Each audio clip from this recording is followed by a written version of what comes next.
Okay, this is my story. This is my story. This is my story. This is my story. Is it a good angle? I think so. This is my story. This is my story. Yay. This is my story. This is my story. This is my story. My name is Heather Dyer. I attend second service. I'm part of the garden ministry, and you might see me washing dishes in the kitchen or chasing around kids or teenagers, and yeah. A family friend or a close friend, really, we were looking for a church that felt like family, and so they recommended we come here. And before we even came here on a Sunday, we met with Tim Moore and Steve, and they came. They opened the church up. It was closed, and they said, have a seat. What can we do for you? And I think that was the big thing, is we left there going, I think we found it. How great is this? And then one Sunday, and we're like, all right, it's a little bit of a drive for us, but that doesn't matter. It's a drive on a Sunday morning to church, and we love it. So I think it was the reaching, like, just, we're here. I'm married to a paramedic, Matt. He's my high school sweetheart, so we've been together forever. We have 3 daughters. Tori's 19, who's in college. We have Taylor, who's 17, who's in college and high school.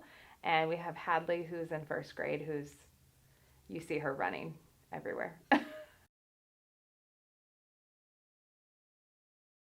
It's like having 3 teenagers, really. They teach her everything. Having a younger one, you get more attitude earlier on, and she learns every bit. But they're helpful. Like, they're like little moms, and they help with the little sister. So it's a lot of fun. House of Girls. So I'm a stay-at-home mom. I've done daycare. My oldest is 19. And so I have watched others' kids on top of raising my own. And part-time, I've redone a lot of furniture. And so the way I've made money on the side is just flipping furniture and flipping different things. And we have a lot of fun with it. So, yeah. Reuben. I'm Irish. It has to be a Reuben. It's my favorite by far. 3 Reubens and Monticello. It is just the best. There's from the rye bread to the corned beef to the sauce, and everything about it is delicious. A cool mom. I'm just that cool mom, you know. Cool mom, Jen. Nobody wants to see me dance. Nobody wants to see me dance. I'd like to be able to control people's emotions. Because if you think about it, every conflict, every argument, usually it's ran by emotions. So I'd love to be able to just reset people. And I mean, having a house full of girls, I would love to just calm that emotion down just a little bit. And I think if you could do that with anybody, I think you start using your brain, I think a lot of the world's problems would be gone. So when I'm bringing in all these holiday decorations and 4 Christmas trees, and my husband's like, wait, and I could be like, oh, you're so happy about this. And I would just... I cannot sleep if I have something on my mind when it comes to a mess of the house or anything like that. So I am very much, I want to get things done before the house wakes up again. So I've been known for vacuuming at like 1 and 2 a.m. And they did set a limit. Not me, but Matt and the girls did say, I think 1:30 a.m. is a little bit late to be vacuuming. So that's my weird quirk. I like to have things done. I have a lot of furniture. I really love to make new life, and even if it's got a busted part, I feel like I can use it for something else. We moved for 8 years of different houses at least, and I was collecting windows. old windows. And I kept saying, one day I'm going to do a greenhouse, one day. And every time we moved, it turned out to be the biggest argument between Matt and I. And now we have a greenhouse and it's beautiful and we get a lot of comments. So I like to throw it back when he's trying to get rid of furniture. I'll say, yeah, but remember the greenhouse windows and look at our beautiful greenhouse now. And I love to just, so I have a whole basement full of furniture. A spider.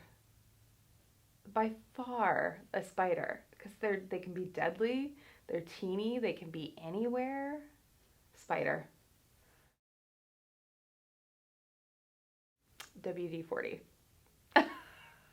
Definitely WD-40. Garage smells, but WD-40. Rose scent. It gives me a headache. I just can't do, I love pumpkin spice and I love all those things, but I can't do floral, just rose. Yeah. TikTok. I'd say TikTok. I make TikTok videos. I find myself hilarious. TikTok or the camera. I mean, I take a ridiculous amount of pictures all day long. I'm snapping pictures. So yeah, I'd say TikTok. When I can't do much, I can't focus on a TV show or a movie. So TikTok is quick videos and, oh, that's funny or that's sad, and then you flip to the next thing and move on. Yeah.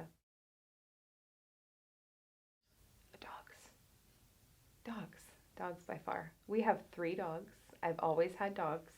I have a service dog who is my world. He is the best guy ever. He's only 2 years old. His name's Charlie. I have a little bit of PTSD. He helps with anxiety and kind of panic attacks. But his real role is auditory. So I'm partially deaf. And it makes me more anxious when I can't hear things. So he was the youngest one to go through their service dog program. And he is very attentive to me. He will not listen to anybody else hardly. But he will tell me, if I need to sit. He'll tell me if a phone's ringing. He back guards, so we're in the grocery store. Nobody can come up behind me and get really close. He'll stand behind me, and he's like having a friend with you. Charlie doesn't come to church with me because I'm comfortable at church. That's there, and if he is at church with me, which I haven't had to bring him, I'm really having a rough time, more than likely. Having lupus is just honestly taught me to focus and joy. I love to play with my kids. I love to be a mom, but sometimes I don't take time to sit on the floor and play. Or, especially when I have bad flares. Now Hadley and I, we get a book and we curl up and we will read a book for hours. And she's found a passion in not so much her reading yet, but me reading to her. And so I think it's made me take a step back and say, you need breaks. You need to enjoy your kids. It lasts a minute. There's a lot of support groups for that. They're understanding. If anybody who has an autoimmune disease, they get it. Having a daughter with one and me with one. But also people who don't see it. You walk in with a service dog and he helps not only mobility and auditory, but they kind of judge because you look perfectly healthy. And some days I am perfectly healthy. I feel great. And some days I can barely get out of the car. And I think there's definitely a lot of judgment of that person looks fine and you have no idea what they're dealing with.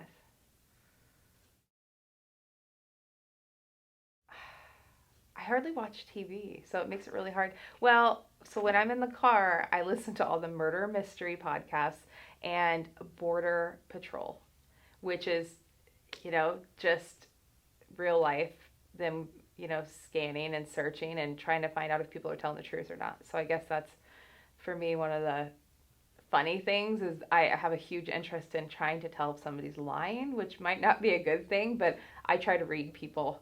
And so I love to, find different answers on how you're going to find out if they're telling the truth or not. We love Harry Potter books. We love imagination. And that's the same thing when, we go to Universal and we go to Disney and it's not reality, but it is. Somebody's made something imaginary into something that you can experience. And that's a huge thing that's what I feed with Hadley and Tori and Taylor is the imagination is everything. So, yeah.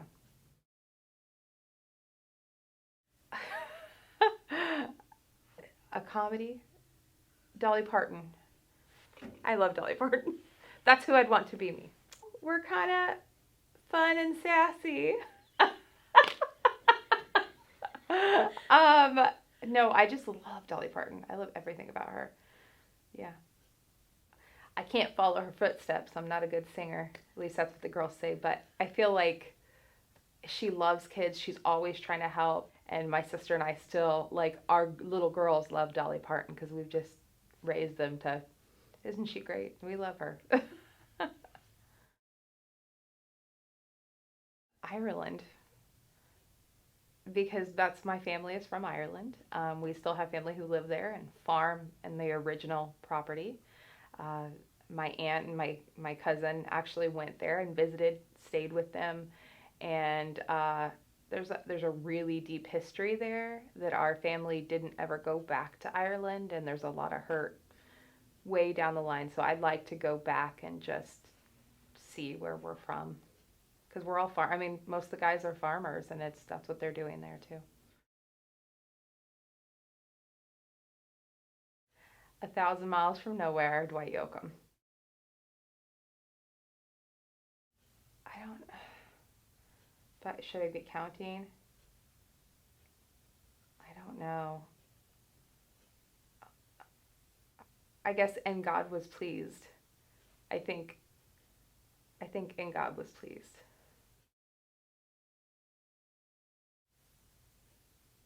Maybe I don't know either. I didn't know the answer to that one. Most surprising thing about me. I guess I come off as confident, but really I take everything so personally. And I always hurt for him too. Like, I overcommit. And even if I try my hardest, I never feel like I do enough. I think that's the biggest thing is, it's really hard for me to take, like, you did such a good job, because I'm like, oh, I could have done better. Just by water with a dock with family and friends. The kids can jump in the water, and that was my childhood. We were always with family and friends. We had a boat, and we went on vacations, and we literally just took our kids and did that. But family and friends and just appreciating every bit around you. And I think you kind of have to take it back to simpler stuff. But yeah. Bringing our youngest daughter home to her big sisters. That was definitely, we knew when we were young we had kids too early, and we stopped at the 2 girls. And then by the time we wanted to have more, it was a struggle. And we went through IVF, and we had a little girl, and we lost her. And then another round of IVF, and it didn't work, and we were just losing hope, and just started praying a little harder. And then we got pregnant with Hadley, and it was, we've just all never been so happy. And the girls couldn't go to the hospital, and it killed me. So I wouldn't let anybody, we wouldn't send pictures to anybody, we wouldn't do any of it until the girls got to see their sister. So we brought her home, and they were in the nursery, sitting on the chair, like open arms, like just waiting to hold her. And we have a picture of it. And that is it was just complete. Like, we knew Hadley was the last child, but we all, as a family, just kind of, that's our happiest memory for sure. Losing our daughter, Elida. Yeah. That was by far, as a mom, my whole life is to be a mom. Like, I want to raise these kids and be really proud of them and let them know I'm always here. And losing one that I didn't even get a chance to help her grow, be anything, that was the hardest thing. Yeah. We were really blessed because when we did IVF, we had pregnancy, but it wasn't high enough. And they said, well, you're not pregnant. And then we went in, and again, and they're like, you're not pregnant, but we're going to send you down for a sonogram. And we did a sonogram, and the lady said, oh yeah, there's the heartbeat, and here's the, little bud. And I said, excuse me? Like, no. And she's like, it's right here. And I was like, well, they told me I wasn't pregnant, and here's your baby right here. And so we went a few more times and got to see her heartbeat, and things didn't look good, and we knew that from the beginning. But we went ahead and loved her as long as we could, and that was, that was not only, wonderful to be blessed to see her heartbeat and know she was there, but then it was the worst thing when we lost her. So I'm so sorry. How were you able to process all of that? we didn't. That was the problem. We didn't process it well. It just made it a compilation of worse. If you don't approach things and deal with it, and we didn't for a long time. We just kind of got distracted by something else. So I didn't really truly deal with it until we really got a lot closer to God. And that was the thing. That was almost the beginning of that snowball effect when you're not dealing with things and you're not doing what you should be doing. I couldn't think of an answer for that. I don't, there would be a million questions, but I feel like if I could speak to God, I would thank him. To me, it would be hard to ask him anything because I wouldn't understand his answer more than likely. Yeah. I just could not come down with a question. I would just say thank you. And there's nothing more you can say to God. If you start questioning him, well, good luck.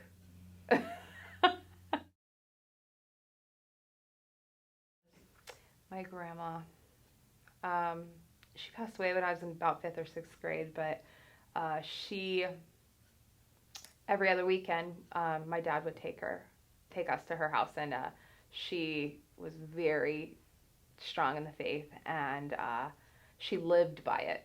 So she was loving but stern. She didn't ever yell at us. We knew, she could give us a look, and she took us to church and made it to where you felt loved, like it was like a family gathering, not that it was something that you had to be uncomfortable with, but she was just so involved with her church that it felt like family. So she definitely always made me want that family, and we feel like that here. It's hard to call somebody a friend when you feel like they're more than that.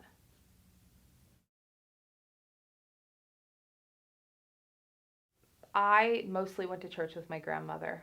My parents didn't attend church or anything like that. We got to tag along with family, but I wasn't fully brought up with knowledge of the Bible, of all the stories. All I knew is I love Jesus.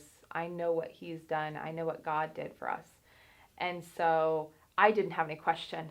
So I'm one of those kids that have super strong faith, and I didn't know where my morals came from. I had these morals, but I didn't understand why I have these morals. So I'm still learning where things come from and why, and I don't know all the Bible stories. And it's exciting for me because we're learning a lot of good stuff right now in class. But my husband, he grew up in the church. His parents were part of the church, and he just did not. It didn't go well for him. And in my opinion, it just wasn't the right church for him. Things were seen as a teenager, and he more rebelled against that. But he had faith, and he always tried to push that with our kids. But if our kids can't see it, they're not going to follow it. So that was our big thing is we got kids that are growing up. We've got a, baby, and we really got to lead by example. And so the more I went to church, the more I followed, the more he didn't do it for me, for sure. He fought his own demons, but he saw it and he wanted to do it, and he just became so much of a better man because of it. So I think that's, that's why, definitely why we came back and why we'll never leave, because it's part of our life. It's our family. It's how we connect. And it's a tool of how we're always on mission. And sometimes I don't know what I can do next. When these kids are all grown up and maybe kids stop coming to my house, which is going to be heartbreaking, I have to have a next. And the only way I'm going to have that is connections. Okay, here's what you can be helping with next. So I think we have to live by example. I think with me, I have friends who kind of come to church and don't. And if I'm excited about something, I'm going to tell you. Like when we were doing the study of Elijah, I could not stop talking about it. And then I ended up getting more tattoos because I have lots of tattoos. And all the tattoos that are visible are about the story of Elijah and different representations of the Bible. But what's really neat is I can be in a store and somebody be like, those are really cool tattoos. Like, I like those tattoos. And I'll say, oh, thanks, they're Bible stories. Do you know about the story of Elijah? And it's like a walking advertisement, but I love it. And so it has the crown of Jesus and just different things. And it actually kind of, whether they realize it or not, I guarantee they go home and Google the story of Elijah. Why does she have ravens on her arm? Like, what is happening here? And I think that's just one more thing that might pull somebody in, is just interest them. He's taught me a lot of patience, but God has told me it's not your fault. And I think that's a big thing. I put blame. If somebody does something wrong, I like to put blame on myself. And then I'm hard on myself about it. And we can't fix everybody's problems.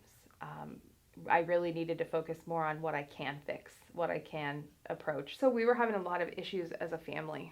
And I was trying to fix everybody else's issues. And with a marriage and with kids and with the rest of your family, you want things to be perfect, and I was trying to fix their problems. So it made it hard for me, I got overwhelmed, and I just kept saying, okay, I want to go back to church. I know what I believe, but I need a better foundation than what I have. And my husband said, well, no, like, I'll go to church with you. And it was just one of those turnaround moments, because I talked about it, and he's like, no, you're right.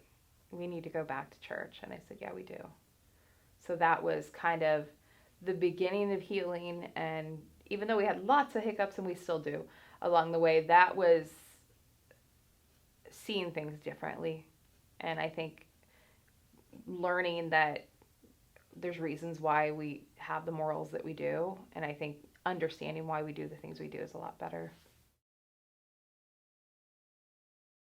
Yeah, it's a lot harder being a young mom.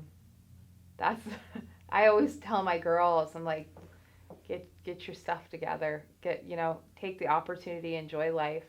Make sure you're, taking advantage of every opportunity before you become a mom, and then be the best mom you can. And that's definitely, I've learned that it was really hard being so young and raising. And, I'm a lot older now. I'm a little more tired now with the youngest, but I think it's a lot harder if you're not prepared. I think a lot of people just expected me to fail and be a terrible mom, and my kids are thriving, and my kids are independent and doing for themselves already before they really have to. So I think that I've learned there's a lot of judgment, but then there's a lot of moms who are like, your kids are great. They're, I'm so proud of them, and they're kind of cheering along with me. So I've definitely seen both sides of how people react. I think just showing that they're not alone. I think, so for me and my part, I just want to be honest with them and be supportive for them. And even if you don't know that person well, especially me, I would have no problem receiving a phone call at 11 o'clock. Hey, we hardly know each other, but can we talk? And that's all it would take. I think we need an ear with no judgment, and we need to be able to guide them and build them up, because a lot of these moms don't even have a foundation in faith. So I think that's the best way we can reach each other, is just be supportive, and we're here. We're here. There's a quote that says, children are not a distraction from the most important work. Children are the most important work. And so I feel like that's 100% how we should feel about our kids. And I see young moms, and I know we're overwhelmed and we're working really hard, and we feel like what we're doing is not enough. Like, we're just being moms, but that is what we're supposed to be doing. And I see more young moms come into our church now. It's just exciting. I'm seeing lots of little babies and all kinds of stuff, but you can tell there's some days they're just tired, and I want to be able to not only help them with their kids, but I want to be able to support them. And, they have purpose, and their mission right now is to raise these kids and raise them with good faith and good morals and values. And, we make arrows out of our kids. And I'm to the point to where I got one in first and two heading out the door. And am I nervous and scared for them? Yeah, but I feel like I did my job, and I'm confident in that. And they have faith, and I'll always be there for them. Definitely, by the way, not only do we have our own daughters, but we have other daughters and other sons is what we call it, because our little house and our little kitchen is more than not after school. We can have that kitchen packed full of kids, and that's where they come and they stand around me, and I go through a jar of salsa and a bag of chips every time those kids walk in the door. But they're honest, and they tell me things they don't tell their parents, and I try to guide them, and that's God giving me the opportunity. That's why I feel like that's my mission, is to be a mom. And so that's the thing, to be a mom to not only my kids, but others, if we're going to raise them right. So I think that's, the last few years I've definitely seen that I'm doing something right, and they're coming to me, and they're leaving happier. They know they're loved, and and I think that's the thing with a lot of my kids' friends' parents, is they're doing the same thing at their house. And so that to me that's what we're supposed to be doing. I mean, I think that we all have a mission, and that our mission is important whether we think it or other people see it or not. I think my mission is to be a mom and raise arrows. That's my mission. And it takes a village to raise them all. So whether I babysit the child, whether I've raised the child, I know right now that is my mission, is to be motherly, to be a wife, and even with my husband, to show that never-ending love. I try to love my kids like God loves us. And if we don't show them how much they're loved, they'll never even come close to imagining how much God loves them. So I think that's my mission, and my focus is raising kids. Because Jen and Angie don't let up. No. I think it's important that we reach out to the other moms that are in our church and all around. I think that if they see a young mom who's not perfect by any means, but we're super cool, I think that's important. I think just showing who you are and living as close as you can, to where how God wants us, I think we should share it.